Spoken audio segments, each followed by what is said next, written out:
Welcome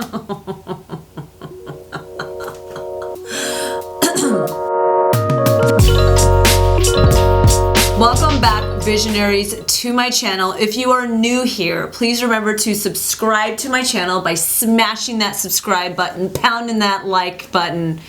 Sounds really bad. I never know if I go this way. It's the hand with the tattoo. My compass. It directed me for the first time since tattooing it on my wrist. Click that little gray bell to be notified the moment I upload another video every Wednesday, where you will be given updates on all things that I've discovered on ADHD, mental well-being, and personal development. Today we are going to be talking about an exciting fact that plagues my life. Up until recently, I didn't realize that this was like an actual thing. Obviously, it's a thing, but it's really something that you can like totally like get diagnosed with. If you think you have social anxiety disorder, raise your hand.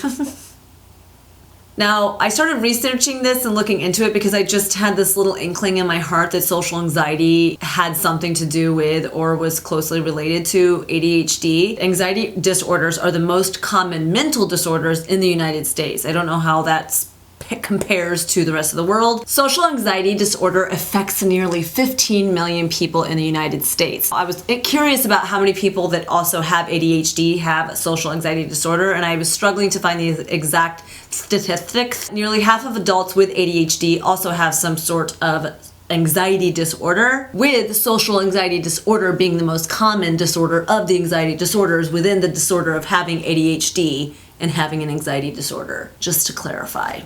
What is social anxiety disorder? I'm so glad you came to this video and asked. Social anxiety disorder is an intense anxiety or fear of being judged, negatively evaluated, or rejected in a social or performance situation. I mean, who here has not had anxiety when you have to like stand in front of a class or audition or do a presentation or a speech of some sort?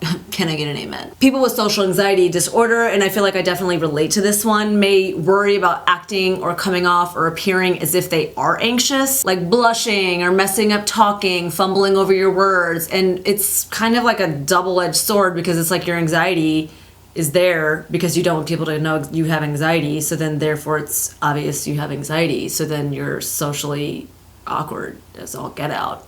You don't want to be viewed as stupid or awkward or boring, and I have definitely been all three of those things. Whatever, you win some, you lose some. I bored my cat. He left. Leo, come back! I really honestly just liked him being there. What is that thing that you do with your pets when you have anxiety and you want your pet to be with you always? He makes me feel better when I'm filming YouTube videos, okay? It's not easy to do this alone. Honestly, I just like his little presence there. The hard thing about having social anxiety disorder, which this is something I've never been diagnosed with, but I definitely think that I can relate to people that experience this. I don't think it's at a full-blown, pardon me, I don't think it's as a full-blown level as some people might experience, because the symptoms of what you go through for me aren't as strong as some of these descriptors that I'm about to get into. So people with social anxiety disorder often find themselves avoiding situations where they have to perform or be on the spot, mostly because they want to avoid the physical symptoms that go along with putting themselves in socially uncomfortable situations. The physical symptoms with the social anxiety can be strong. Now, I'm warning you, this may be graphic. Rapid heart rate, nausea, excessive sweating, sweaty palms. You might have to go to the restroom all of a sudden. Social anxiety disorder, fun. Last but not least is you might find yourself going into a full-blown panic attack. I am thankful to God that I've never experienced this. It is something that I know runs in my family. I don't think that I have full-blown social anxiety disorder, but I do think I have some of the symptoms. You know, if that makes sense.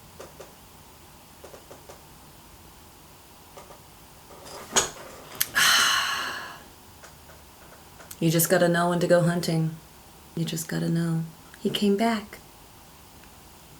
He just left. I was curious about the similarities of ADHD and social anxiety disorder. Oftentimes, just the symptoms are very similar and overlap. So you might find this to be an aha moment. So I'm about to give you 8 symptoms that are similar between social anxiety disorder and ADHD. Let's get into it. 1, you're self-conscious in front of others.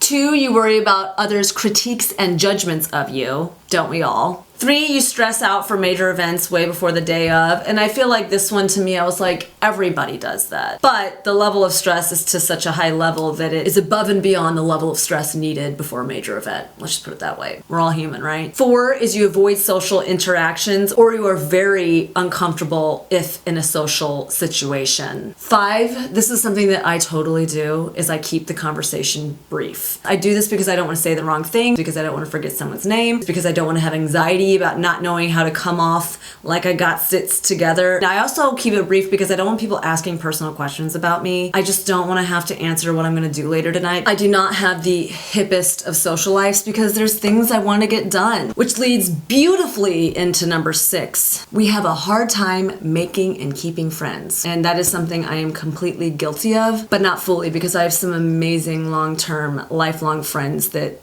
know me for who I really am, and they know what I'm about. They believe in me and they are here with me, supporting me. So the 7th symptom that is similar of these 2 disorders is the physical ramifications that I've already talked about. Ramifications. I said that really weird. And last but not least, this is the obvious thing that goes along with anxiety and ADHD. This is like mirror twins. Like, social anxiety disorder and ADHD had one thing that was so in common in my mind.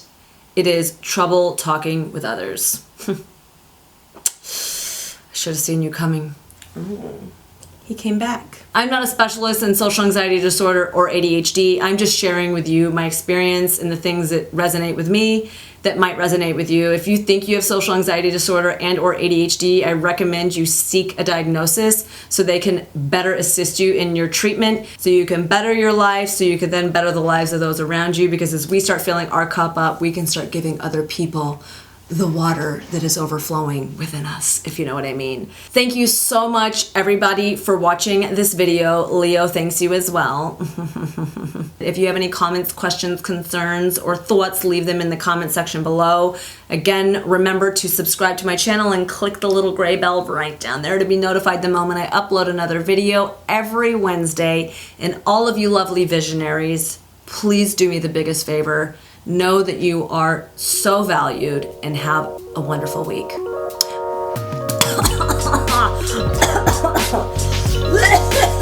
Bye-bye.